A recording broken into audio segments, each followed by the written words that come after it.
mahigit 2 milyong pisong halaga ng shabu nasabat sa police checkpoint sa Arayat, Pampanga. Naritong news scoop ni Johnny Gole. Nasa 2 milyon na o 2,271,200 pesos ang naging kabuang halaga nitong shabu na nasabat nitong Arayat Police Station mula naman sa isang rider matapos itong takasan yung inilatag na Comelec Police checkpoint dito sa Barangay Mapalad, Arayat, Pampanga alas 11:50 ng hapon matapos itong bahagyang habulan ay nasakuti ng pulisya itong sospeka na may alias na Bertad ng Barangay San Vicente, Cabiao, Nueva Ecija.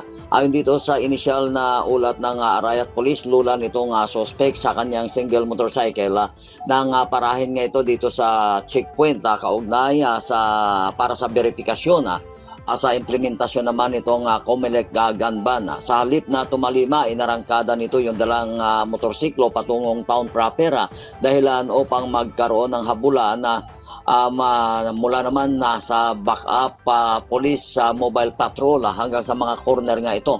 Sa kalagitnaan ng investigasyon sa suspect na kuha sa loob ng dala niyang backpack ang shabu na may timbang na 334 grams na may street value nga ng mahigit sa 2 milyong piso.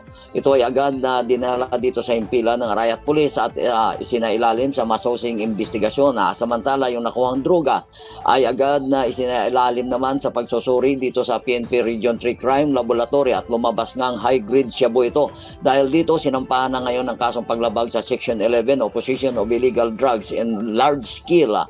Itong suspect sa ilalim nga ng RA 9165 higit na kilala sa Comprehensive Dangerous Drugs Act of 2002 sa Piskalya habang himas na ngayon dito sa area sa loob ng detention cell nitong Arayat Police Station. So yan ang update buhat dito sa lalawigan ng Pampanga. Ito si Central Luzon Patrol, Johnny Gole para sa Impila Metodo Lakas DWIC, nagbabalita ng tama, naglilingkod ng tama.